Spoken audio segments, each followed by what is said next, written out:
اینتل کورای 9 13900K میخوایم تست رندر بگیریم و این مقایسه کنیم با رقیبش یعنی 7950X. مادربرد Z790 ROG Strix F گیمینگ وای فای، 128 گیگابایت کورسیر 5600 و کولینگ لیانلی 360 که من اینو دوال فن کردم، یعنی 3 تا بالا فن توربوی 2002 اضافه کردم که شاید بشه این خنک بشه که بعید میدونم. بریم تست ویری بنچ 4 رو بگیریم. ویری بنچ 4 چیزی که من کاملا عدداشو میدونم، چندین نسل از سی پی یو رو با این تست گرفتم. بریم سراغ دما و مصرف. خب اول از همه که الان سی پی پکیج روی 8690 و پکیج پاور هم حدود 292 وات، چرا خیلی عدد زیادیه. ببینیم نتیجه چی میخواد بده.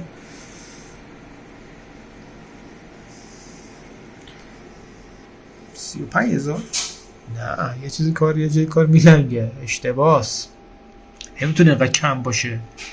35,000 یعنی یک کمی از 7900X بالاتر. 7900X حدود 32,000 خورده ای میزنه.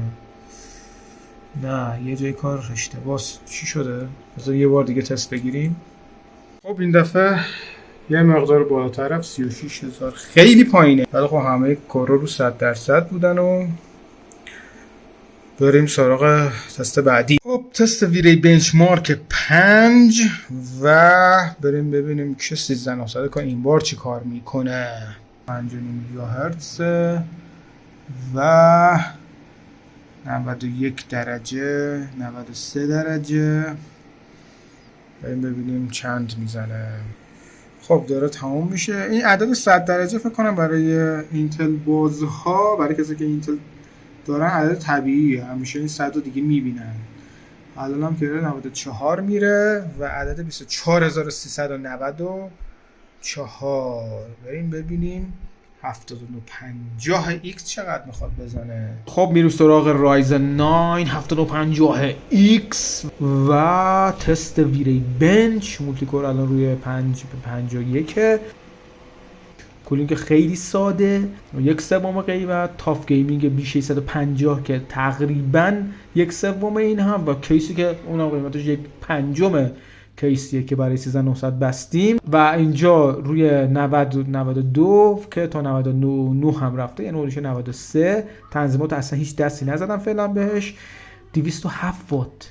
آقا 207 وات، 50% تقریبا واتیج پایین تریه نسبت به 13900 و خیلی حرف این. واو، و این هم عددی که میزنه واسمون خیلی عدد فرق میکنه تو رندر. خب حالا اینجا میایم و یه تغییرات آرشامونی میدیم روش. 90 درجه بالاتر نمیره و 40909 که بالاتر هم رفت. حالا میایم یه کاری میکنیم. روی 80 من لیمیت میکنم. سی پی یو پکیج پاور تقریبا 180 179 نهایت رفته، الان که روی 173 واته. و بریم ببینیم که چه عددی میده. 80 درجه لیمیت و همون اینا که همون سیستمه. و بریم ببینیم 39000 13900K 36000 و عدد خیلی فرق میکنه. این بار دیگه یه کار ترکون میخوام بکنم. لیمیت میکنم رو 70 وات. لیمیت میکنم رو 70 درجه. کورکلاکه از 5 یک ذره پایین تر میان. لیمیتش خب بالاخره روش تاثیر میذاره ولی خیلی نیست. و 152 وات نهایتش شده. 152 وات یعنی نصف هم کمتر. با این کولینگ 2000 240 معمولی که نه دوال فنش کردیم نه هیچی. بریم ببینیم عدد چی میشه. 37000. ایوا اینتل جون، یعنی با نصف پاور، کمتر از نصف مصرف و 70 درجه دما، باز هم از اینتل بیشتر زد توی رندر. نمیدونم والا. بریم سراغ ویری بنچ 5. همون سیستم B650 تاف گیمینگ پاور خیلی ارزون تر، کولینگ خیلی ارزون تر و